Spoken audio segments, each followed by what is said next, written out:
ፊልሙ ሲጀምር በደቡብ አሜሪካ የምትገኘውን የቦሊቪያን ውብ እና ማራኪ የተፈጥሮ ገጽታን እያሳየን ነው። የዛኔም ልክ መደበኛ ሰዎች የሚኖሩትን ህይወት ሰልችቶት የራሱን ህይወት በራሱ መንገድ መኖር የሚወደውን ዮሲን እናየዋለን። እሱም ከሀገሩ እስራኤል ተነስቶ ወደ ቦሊቪያ እየተጓዘ ነበር። ከመኪናውም ወርዶ በጀልባ እየተጓዘ ሳለ ነበር ማርከስን የተተዋወቀው። ከማርከስ ጋርም ጓደኛማቾች ሆነው ጉዞአቸውን አብረው መቀጠል ጀመሩ። በጉዞ ላይም ማርከስ የቅርብ ጓደኛውን ኬቪንን ማግኘት ችሎ ነበር። ኬቪንም ቢሆን ጎበዝ ፎቶግራፈር እና እናም ደግሞ ደቡብ አሜሪካን ከእግር እስከ ራሷ ያውቃታል። ዮሲም በማርከስና በኬቪን ብቻ አላበቃም ነበር። አንዲት ቆንጆ እንስት መተዋወቅ ችሎ ነበር። ከእሷ ጋርም ደስ የሚል ምሽት አሳልፈው በነጋታው ከነ ኬቪን እና ማርከስ ጋር በመሆን ጉዞውን ይቀጥላል። ከቀሩት ጓደኞቹም ተለይቶ በቦሊቪያ አውራ ጎዳናዎች ላይ እየተንጎራደደ ሳለ ነበር አንድ ሰውዬ አስቆሞት ሲያወራ የምናየው። የሰውየው ስምም ካርል ይባላል። ስራውም ቱሪስት አስጎብኝነት ነበር። እውነቱን ለመናገር ዮሲ መጀመሪያ ሲመጣ ጫካውን የመጎብኘት ዓላማ አልነበረውም። ግን ምን ታደርጉታላችሁ፣ እድሜ ለካርል ጭራሽ እንዲሄድ ይወሰውሰዋል። እሱም በሀሳቡ ተስማምቶ እነ ማርከስን በተራው ሊጎተጉታቸው ይሄዳል። እነሱም ቢሆን መንገድ ላይ ላገኘው ሰው በቀላሉ እምነታቸውን እንደማይሰጡ ነግረውት ሀሳቡን ውድቅ አደረጉበት። ቢሆንም ግን ዮሲ ተስፋ ባለመቁረጥ ሰውየውን ቢያንስ እንዲያገኙት ጠየቃቸው። እነሱም በመስማማት በነጋታው ካርልን ያገኙታል። ካርልም በሚያስገርም ሁኔታ ማርከስና ኬቪንን በሚገባ ማሳመን ችሎ ነበር። እነሱም ስለተስማሙ ዮሲ በጣም ደስ ብሎት ነበር። ከመሄዳቸው በፊት የሚያስፈልጋቸውን ቁሳቁሶችና ምግቦችን ገዛዝተው በነጋታው ጉዞአቸውን ጀመሩ። በነገራችን ላይ ምንም አይነት ስልክ አልያዙም ነበር፣ ምክንያቱም ደግሞ ካርል ስለከለከላቸው ነው። ከዛም ሲጓጉለት የነበረው ጫካ ለመግባት ጉዞአቸውን ሀ ብለው ይጀምራሉ። ከዛማ የመጀመሪያ የጫካ ውስጥ እንቅልፋቸውን እያጣጣሙ ሳለ ነበር በድንገት ማርከስ አንድ የእሳት ራት የመሰለ እንስሳ ነክሶት የቀሰቀሰው። በፍርሃት እየተፍጨረጨረም ገና ከጅምሩ እንመለስ ማለት ጀመረ። እነሱም ችላ ብለውት ተኝተው በንጋታው በዝናብ ጉዟቸውን ያደርጋሉ። ልብሳቸው በጣም በስብሶ ስለነበረም ምሽት ላይ በእሳት ማድረቅ ጀመሩ። በሶስተኛው ቀን ግን ከካርል በስተቀር ሶስቱም ደክሟቸው መንገዱን ለመቀጠል ከብዷቸው ነበር። በዛም ምክንያት በጣም ተንቀርፍፈው ስለነበር ካርል ከእይታቸው ጠፋባቸው። ማርከስም ጥሏቸው የሄደ መስሎት ካርልን እየጮኸ መጣራት ጀመረ። እነሱም እሱን አረጋግቶት የወንዙን ድምፅ እየተከተሉ ሲሄዱ ካርልን አገኙት። ከሱ ጋርም በመሆን አሳሪያማስ ወደምትባል ትንሽዬ መንደር ውስጥ ይገባሉ።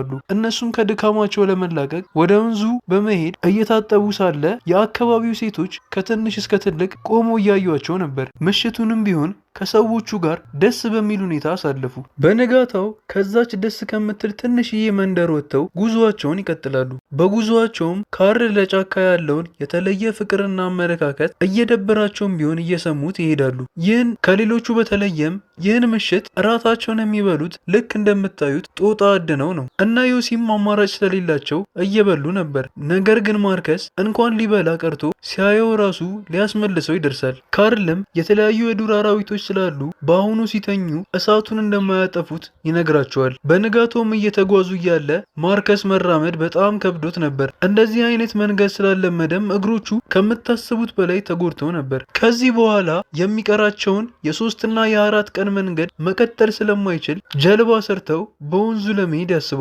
ካርል ግን ወንዙ አደገኛ ስለሆነ መዳፈር የለብንም ሲል ኬቪን መልሶ ተከራክሮ አሳምኖት አንድ ላይ በመሆን ጀልባ መሳይ ነገር መገንባት ይጀምራሉ። ሰርተው ጨርሰውም በድፍረት ወንዙ ውስጥ ገቡ። በሰላም እየተጓዙ ነበር እዚህ እስኪደርሱ ድረስ። ወንዙም ከሚያስቡት በላይ ኃይለኛ ሞገድ ነበረው። ነገሮችም እየተበጠበጡ ይሄዳሉ። ካርልና ኬቪንም መግባባት አልቻሉም ነበር። ጥልም ተነስቶም ጀልባዋን አቆሟት። ካርልም ቢሆን በንዴት ነገ እንደሚቀጥሉ ነግሯቸው እነሱን ጥሏቸው ሄደ። ዮሲም ካርልን ለማግኘት ወደ ጫካው ገባ።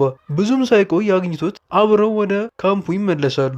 ነገር ግን ከሱ ጋር የተመለሰው ከእነሱ ጋር አብሯቸው እንደማይጓዝ ሊነግራቸው ነው። የቀረውን መንገድ በእግሩ እንደሚሄድ በንዴት ነግሯቸው ሄደ። ኬቪን እሱ ከነሱ ጋር ላለመሄድ በመወሰኑ ደስ ብሎት ነበር። ዮሲንም ከሱ ጋር አብሮት እንዲሄድ፣ ነገር ግን ማርከስ እግሩ ስለተጎዳ ጥለውት እንዲሄዱ ነገረው። ዮሲም ቢሆን አዛኝ ስለነበረ ማርከስን በባዶ ጥሎት ሊሄድ አልፈለገም። እሱን ከካርል ጋር እንዲጓዝ ሄዶ አናግሮት ነገሩን አመቻቸለት። ካርልም ጉዞ ከመጀመራቸው በፊት በድጋሚ እንዳይሄዱ ለማድረግ ሞከረ። ነገር ግን አንዴ ስላሰቡት ምንም ማድረግ አልቻለም። ከመሄዳቸው በፊትም እርስ በርስ ተሰነባብተው ጉዟቸውን ቀጠሉ። ኬቨን እና ዮሲም አንድ ላይ በመሆን በደስታ ጀልባውን መቅዘፍ ጀመሩ። እንደዚህም እየተንፈላሰሱ የሚሄዱበት ምክንያት ይሄ የወንዙ የተረጋጋ ቦታ ስለነበር ነው። ከቆይታዎች በኋላ ግን ነገሮች በዚህ መልኩ አልቀጠሉም። ወንዙም ቢሆን ባህሪውን ተለውጦ አስቸጋሪ ሆነ። እነሱም በተቻላቸው መጠን ለመቅዘፍ ሞከሩ። ነገር ግን በጣም ኃይለኛ ሞገድ ስለነበረው የሚሄዱበትን አቅጣጫ አስቷቸው ከድንጋይ ጋር አላተማቸው። ዮሲም ቢሆን በጣም ፈርቶ ነበር።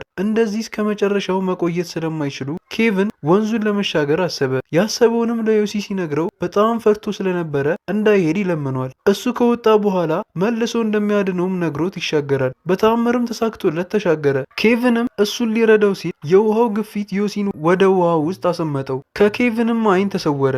ወንዙም ዮሲን ከድንጋዮች ጋር እያላተመና እያጋጨ አርቆ ወሰደው። በስተመጨረሻም አንድ ድንጋይ እንደምንም ይዞ ወደ ወንዙ ዳርቻ መውጣት ችሏል። ከዚህ ኃይለኛ ወንዝም ለመራቅ ገደሉን እየወጣ ሳለ በድንገት እግሩ አዳልጦት ተመልሶ ወደ ወንዙ እየተንከባለለ ሊገባ ሲል እንደምንም ራሱን አረጋግቶ መትረፍ ቻለ። ተስፋ ባለመቁረጥም መልሶ እላይ ወጥቶ ኬቨንን መጣራት ጀመረ። ቪዲዮዎችን ከተመቻችሁ ሰብስክራይብ እና ላይክ ማድረግ አትርሱ። ዮሲም በስተመጨረሻ እዚህ ደን ውስጥ ብቻውን ቀረ። ምሽቱንም አንድ ቦታ ቁጭ ብሎ ዝናብ እየዘነበበት አነጋው። እንደ ድንገትም ወደ ወንዙ ሲሄድ የጀርባ ቦርሳውን ያያል። አማራጭ ስለሌለው እሱን ለመያዝ ወደ ወንዙ ውስጥ ይገባል። እድለኛም ሆኖ ቦርሳውን ከወንዙ ውስጥ አውጥቶ መፈተሽ ጀመረ። በነገራችን ላይ ይህን መጽሐፍ የተቀበለው ከአጎቱ ነው። አጎቱም በህይወት ዘመኑ ይህ መጽሐፍ ተለይቶት አያውቅም ነበር። እንዲያውም ሁሉ በህይወቱ 2 ጦርነቶችን በህይወት ተርፎ እንዲወጣ አድርጎታል። ለዮሲም መጽሐፉ ከሰጠውም ከ2 ቀናት በኋላ ህይወቱ አልፏል። ይህ ተአምረኛ መጽሐፍ ዮሲንም እስካሁን አቆይቶታል። አበረታች ኪኒንም በመውሰድ በየቦታው እየዞረ ኬቨንን እየተጣራ መፈለግ ጀመረ። ተስፋ ሳይቆርጥም እስኪ ደክሞ ድረስ ፈለገው። መጨረሻ ላይም ብቻውን እንደቀረ አምኖ በጣም አዘነ። ምስኪኑ ዮሲም ድንገት እንኳን ኬቨን ከመጣ ብሎ ደብዳቤ ጽፎ አስቀምጦለት ጉዞውን ይቀጥላል። እዚህ ጫካ ውስጥም ከገባ 6ኛውን ቀን አስቆጥሯል። በመንገዱ ላይም ፍራፍሬዎችን ያያል። እነሱንም ለመውረድ ዛፍ ላይ ሲወጣ አንድ እባብ አስደንግጦት ይወድቃል።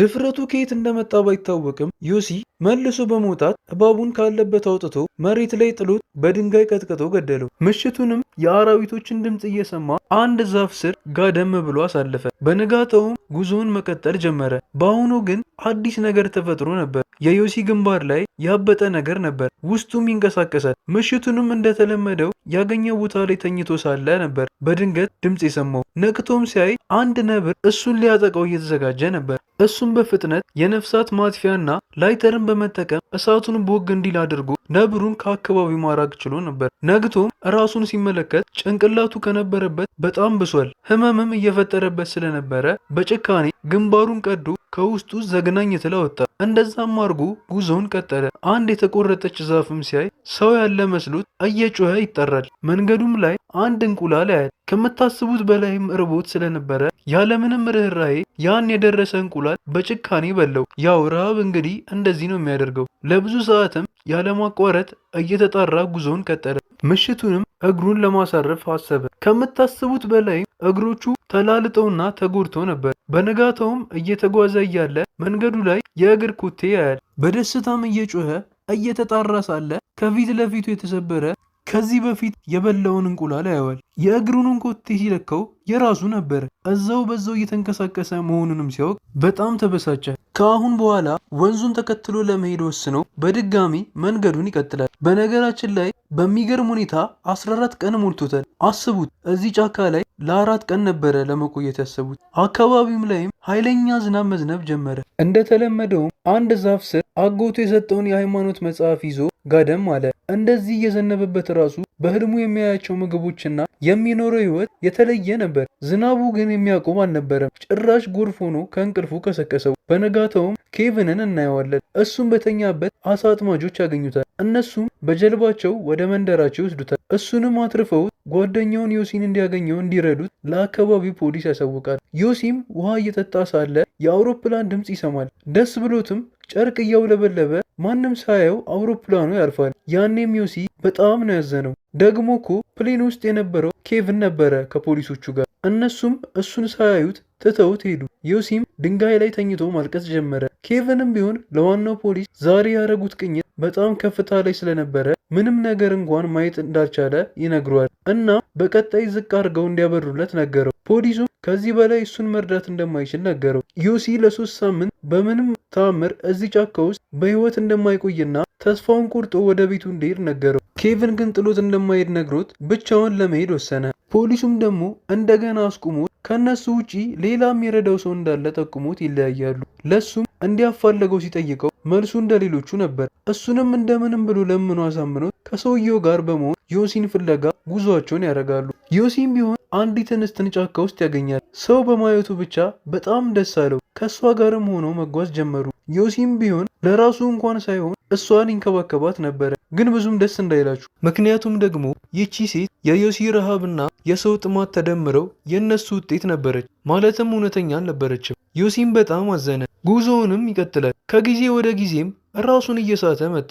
ይህም ደግሞ አልበቃ ብሎ የሚያሰምጥ ጭቃ ውስጥ ገባ። እዛው ባለበትም ህልም እያለመ ነበረ። እሱም ከመሄዱ በፊት አጎቱ የሃይማኖቱን መጽሐፍ ሲሰጠው ያለውን ጊዜ እያየ ነበረ። ሲነቃም አንድ ቅጠል ያያል። እሱንም በመያዝ በቀስታ መንቀሳቀስ ጀመረ። እሷ ተቀነጠሰች ማለት የዮሲ ነገር አበቃ ማለት ነው። ድንቅ በሆነ ተአምር ቢሆንም ከጭቃ ውስጥ ወጣ። ከወጣ በኋላም መጓዝ አቅቶት ራሱን እየሳተ ነበር። በሰመመንም ቢሆን ከዚህ በፊት ከነ ካርል ጋር እያለ የቆነጠጠውን ጉንዳን ያያል። የዛኔም ሲቆነጥጠው ህመሙ በጣም ከማመሙ የተነሳ አንቅቶት ነበረ። እንደምንም ተስቦን በጭካኔ ራሱን ለጉንዳኖቹ ሰጠ። እነሱም እየበሉት መሮጥ ጀመረ። እንደምንም ብሎም ብዙ ከተጓዘ በኋላ በድጋሚ ወንዙ ጋር ደረሰ። እዛ ጋርም እያለ አንድ ኤሊ ባጠገቡ ሲያልፍ ያያል። በጣም ስለ ራበው ገድሎት ሊበላው ድንጋይ ያዘ። ነገር ግን መጨከን አቅቶት እየራበውም ቢሆን ኤሊውን ተወው። ባለበትም ሆኖ ይህ ሁሉ ጊዜ ያቆየውን አምላኩን ማመስገን ጀመረ። በንጋታውም እነ ኬቪንን እናያቸዋለን። እነሱም አንድ ዳርቻ ጋር ቆሞ ነበረ። ምክንያቱም ደግሞ ጀልባው ከዚህ በላይ መሄድ ስለማይችል ነበረ። ኬቪንም እየተበሳጨና እያዘነ ወደ ጀልባው እየተመለሰ ነበረ። ዮሲም የዛን ሰዓት ራሱን ስቶ ተኝቶ ነበር። ሲነቃም እነ ኬቪን ለመሄድ እየዞሩ ያያቸዋል። እሱም ምንም አቅም ስለሌለው መጣራት ራሱ አይችልም። ባለችው አቅምም እንደምንም ብሎ ተነስቶ ቆመ። ኬቪንም ቢሆን ከቆይታ በኋላ እንደ ድንገት ሲዞር አየው። እሱንም ሲያየው ወዲያውኑ ወደ እሱ መጥቶ ከወደቀበት አነሳው። ባለጀልባውም እስካሁን በህይወት መቆየቱ በጣም አስገርሞት ነበር። እነሱም ተሸክሞት ወደ ጀልባው አስገብቶት መጓዝ ጀመሩ። ዮሲም በስተመጨረሻም ሰላሙን አገኘ። እሱ በመትረፉ የመንደሩ ሰዎች እጅጉኑ ተገረሙ። ካርል እና ማርከስ የት ደረሱ ካላችሁ ደግሞ ከዛ ቀን በኋላ ማንም ሰው አላያቸውም። ኬቪንም ቢሆን ፈልጓቸው ሊያገኛቸው እንዳልቻለ፣ ነገር ግን ቆይቶ ካርል ብቻ እንደተገኘ ፊልሙ ይነግረናል። በእውነተኛው ዓለም ይህ ሰውዬ ነበረ ይህን ሁሉ ስቃይ የተሰቃየው። እናንተ በኬቪን ቦታ ብትሆኑ መለሳችሁ ጓደኛችሁን ትፈልጉት ነበረ? ሀሳባችሁን ኮመንት ላይ አሳውቁኝ።